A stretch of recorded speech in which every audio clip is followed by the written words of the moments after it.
അവിടുന്ന് വന്നാ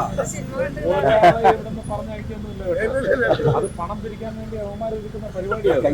നിങ്ങൾ ആരും പിരിവ് കൊടുക്കരുത്. സിനിമ കണ്ടല്ലേ നേരിട്ട് കാണണേ. ഞങ്ങൾ ഷോപ്പ് കൊടുക്കട്ടെ, ഷോപ്പാണ്. ഇവിടെ പോലീസിന്റെ വണ്ടിയുണ്ട്. അപ്പൊ ചോദിക്കുന്നത് പോലീസ് ശക്തമായിട്ട് ഞങ്ങൾ അവിടെ നിൽക്കുക. തീർച്ചയായിട്ടും ഒരാളെ ഉപദ്രവിക്കില്ല.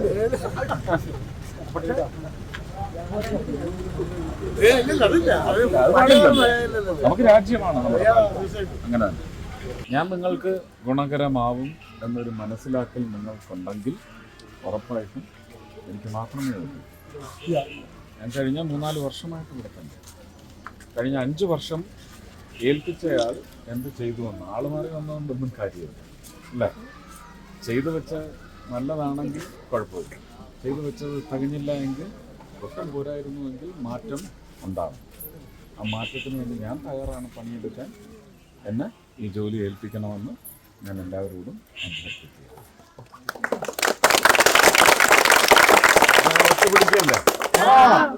ഒത്തുപിടിക്കല്ലേ?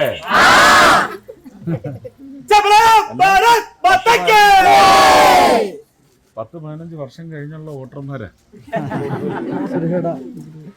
കൊടുത്താ ഒരു വയ്യാത്തൊരാളാണ്. ഓ ശരി, ഓക്കെ.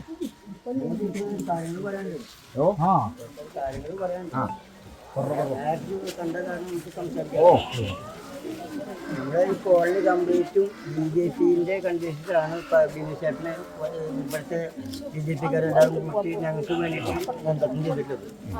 പക്ഷേ ഈ കോളനിക്കാർ കംപ്ലീറ്റും BJP-ന്റെ കണ്ടീഷനാണ്. ചോദിച്ചാലും പുള്ളികളാണ്. കാവുന്നാണ് ഈ അമ്പലം തുടങ്ങി. വർഷങ്ങൾക്ക് മുന്നേ ഞങ്ങൾ ജനിക്കത്തെ മുന്നേ ഉള്ള കാവുകളും വർഷങ്ങൾ.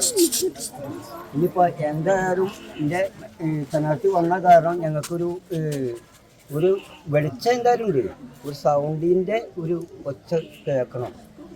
എന്താണെന്നറിയാം, നമ്മൾ ഇന്ത്യൻ ജനാധിപത്യം എന്ന് പറയുന്നത് സർവ്വമതങ്ങളെയും ഉൾക്കൊള്ളുന്ന സംവിധാനം. അങ്ങനെ ഒരു മതത്തിനായിട്ടെന്ന് പറഞ്ഞ് നമുക്ക് പാർലമെൻറ്റ് സീറ്റ് എന്ന് പറയുന്നത് എടുത്തു വെച്ച് പെരുമാറാനൊക്കത്തില്ല. അവിടെ മനസ്സിലായി. അപ്പോൾ ക്ഷേത്രത്തിനല്ല, ക്ഷേത്ര പരിസരത്ത് വെളിച്ചം വേണമെങ്കിൽ ഹൈമാസ്റ്റ്, സ്ട്രീറ്റ് ലൈറ്റ്, അങ്ങനെയുള്ള സൗകര്യങ്ങളാണ്. അതാണ് അല്ല, അതില്ല. അത് ഈ സംവിധാനത്തിൽ പ്രധാനമന്ത്രി നരേന്ദ്രമോദി വിചാരിച്ചാലും തരാനൊക്കത്തില്ല. നമ്മുടേത് എല്ലാ മതത്തിലുള്ള ആൾക്കാരും കൊടുക്കുന്ന ചുങ്കപ്പണമാണ്. അത് എല്ലാവർക്കും ഉപകരിക്കുന്ന തരത്തിലാണ് ചെയ്യേണ്ടത് ആ പണം. ഇപ്പോൾ ക്ഷേത്രത്തിനൊരു കുളമുണ്ടെങ്കിൽ അത് പൊതുക്കുളമാണെന്ന് പ്രഖ്യാപിച്ചാൽ മാത്രമേ അതിലേക്ക് MP-യുടെ ഫണ്ട് വരൂ. അതല്ല, ഇത് ഞങ്ങൾ ഇവിടുത്തെ ആചാരപ്രകാരം ഞങ്ങൾ മതിൽ കെട്ടി സൂക്ഷിക്കുന്ന കുളമാണെന്ന് പറഞ്ഞാൽ പൊതു ഖജനാവിൽ നിന്ന് അതിന് പണം അടക്കാൻ പറ്റത്തില്ല അല്ലേ. അതിനിപ്പം തെരഞ്ഞെടുത്ത ഒരു MP-യും കുറ്റം പറയാൻ പറ്റത്തില്ല. നിയമങ്ങളുണ്ട്, അതുകൊണ്ട് അതനുസരിച്ച് നമുക്ക് പ്രവർത്തിക്കാൻ പറ്റും കേട്ടോ. ശരി, എവിടെ നിങ്ങളുടെ MLA ആരാ? അദ്ദേഹത്തെ പിടിച്ചു പുറത്ത് ഇവിടെ ചോദിക്കും എവിടെയാണെന്ന് ചോദിക്കും.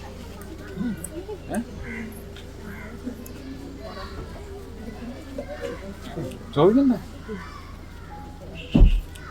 നിങ്ങൾ ആരെടുത്താ ചോദിക്കേണ്ടത് അല്ലേ? അക്ബർ സാറിൻ്റെ അടുത്ത് വരാൻ പറ, ഉത്തരം പറയാൻ പറ. എന്നിട്ട് ഇലക്ഷനിൽ ഇങ്ങോട്ട് ആളിനെ അയക്കാവൂ, വോട്ടിനെ ചോദിച്ച ആളിനെ അയക്കാവൂ എന്നിങ്ങോട്ട് പറ കേട്ടോ.